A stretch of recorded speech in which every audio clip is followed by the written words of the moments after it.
Okay, so if you're watching this video, you're probably wondering a little bit about the transmission lines on GM. In this case, it's a Duramax, but they're really pretty much all the same. If you're familiar with the GMs at all, they have these wonderful lines. We'll just leave it at that. They always leak. Everybody knows it. You put new ones on, 10 and 20,000 miles later, they're leaking again. So this is a real low budget way of doing it. If you want to replace the lines with the factory ones, it's probably $100 or so, maybe a little more. There are real good aftermarket ones that use like hydraulic line, and they replace the whole line end to end. In this case, it's another option to just cut off the rubber section, because that's where they always leak, right at the crimp. So I'll give you a little bit of info on that. Okay, this is basically the end of the line. Okay, so right in the middle is going to be a rubber hose section, and then you'll have one of these at the other end. This has a metal sleeve over it, and that's crimped down, and they always leak. So sometimes you can just cut that sleeve off, put a couple hose clamps on there, and away you go. For most GM vehicles, I would say that's a fine option. This is on an Allison, so the pressures are a little higher. I believe it's around 90 psi from what I could find. So that's about maybe 1.25 inches. So good idea to replace it with some good hose. This is what I'm using. It's Parker push lock 801-10, and then there's different colors: black, red, blue, etc. This is 5/8 diameter. I believe there's others. Basically, you just measure the diameter of this, and in this case, because we want it to go in there, you measure this outside diameter. That becomes the inside diameter of your hose. So I wanted to be able to push the hose on more than just there. So I cut the line. Ideally, you want to use a tubing cutter, and that will leave you a pretty nice clean line with minimal or no shavings. Then start out with a file. Use the fine side if there is one on there, and you're gonna have a little bit of an edge, so you want to basically just, about a 45-degree angle or so, go all the way around there, so that you have no sharp edge. This was cut pretty good, but there is a little bit of an edge there. That's what you're trying to remove. Then once you have that, you want to use one of these flare kits, General Automotive tool. The other advantage this kit has is this different design than the regular cheap ones. Costs a little bit more, but so far from when I've used it, it works a lot better, and you can see it a little bit. That cone is kind of off center or wobbles rather than going straight center down into the flare. So what that does is, especially on this steel line, which doesn't flex very easily, it forms that flare much better. So I'll just show you a little bit here.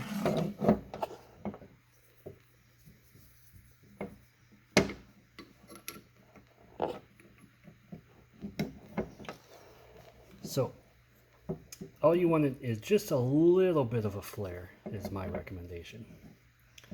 So just barely sticking out of there, maybe a 1/16 or so above the bottom.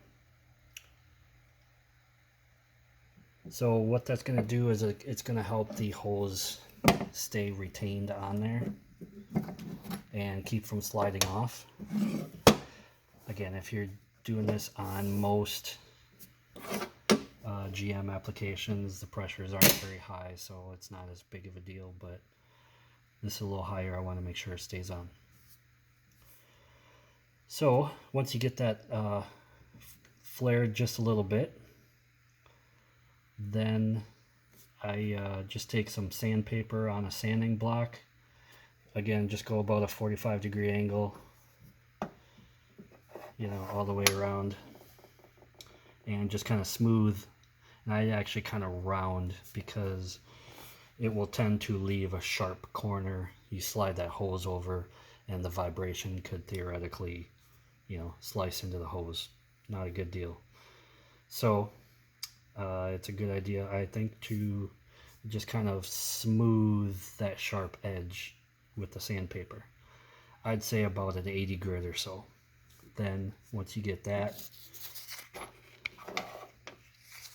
you can go around it with some like 220 or whatever, and literally just put your fingers around it and rub it in, and that really gives it a nice smoother feel to it.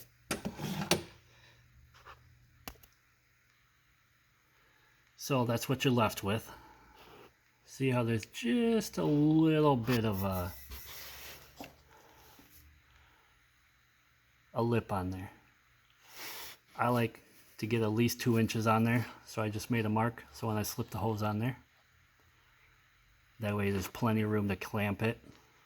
And make sure you double clamp it. If you want to use the better clamps, go ahead. And that should pretty easily hold up to the 100 psi or so. So these lines are not very fun to work with, but what I did was labeled where each line went. So if you're looking, that side's passenger, that side's driver. So I labeled the line. So that is the radiator top. And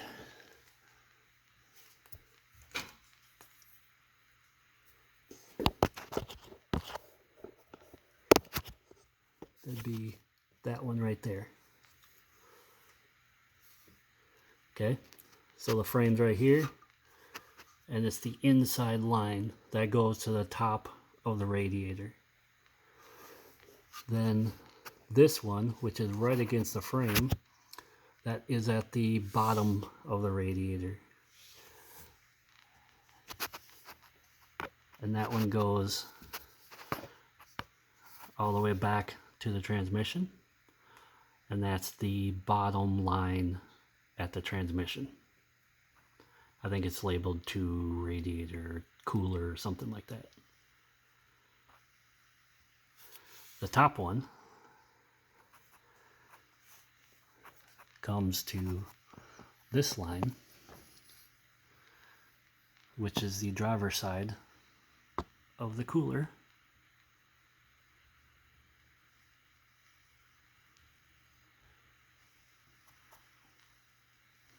And I just have the one line left. Another good idea is using extra hose, whether it's old heater hose or whatever you have, as your vibration or chafing. Orientate your clamps so they're ideally not going to be rubbing on a hose or rubbing on anything else. and put some hose around there and zip tie it in place anywhere where the hose might touch the frame or another clamp or anything like that. I'll show you a couple in the rear. There, I got another piece. Just helps the two lines stay separated. And you could actually cut them back farther here if you wanted to, just make it a little bit easier on yourself. I just decided to keep that line there. That plastic clip up there is a real pain. There's a, you really can't see it, but there's a nut on top that holds the whole bracket there. And just so you, that right there. There's just a clip on the top, and it's just a pain. So moving back,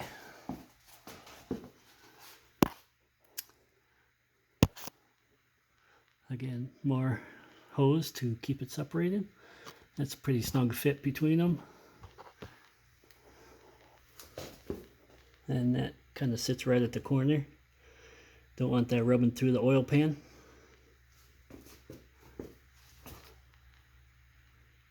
And just pop those out of there, just in case you're not sure how they come out. Pop the little cap off and take a screwdriver or a pick and just pop that little clip out of there and wiggle and twist, and it'll eventually come out. So I hope that helped you.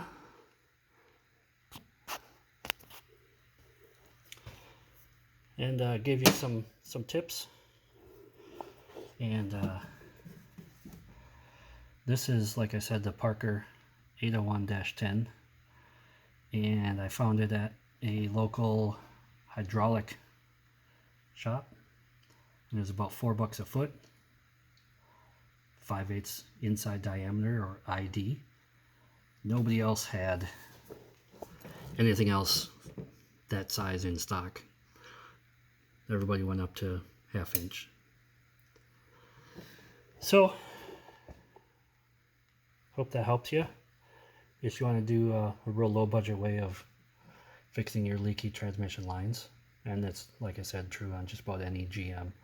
And I'm sure there's other manufacturers that do it the same way, but so good luck, and let me know down in the comments if you have any questions or concerns, or you have any more tips. There's a lot of smart people out there doing this stuff a long time, so I kind of covered everything that I could think of here. So like I said,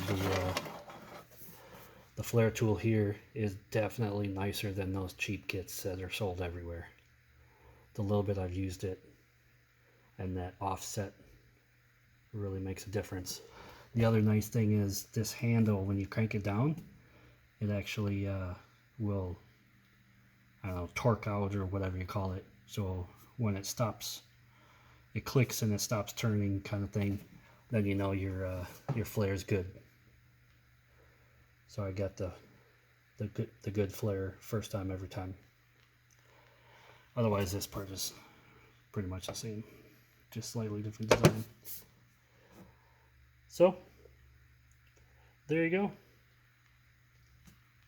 Let me know if you have any more questions, like I said, and hope this was helpful. And let me know if there's other topics you want covered, or I could always use new video ideas, something that people don't understand or want tips on.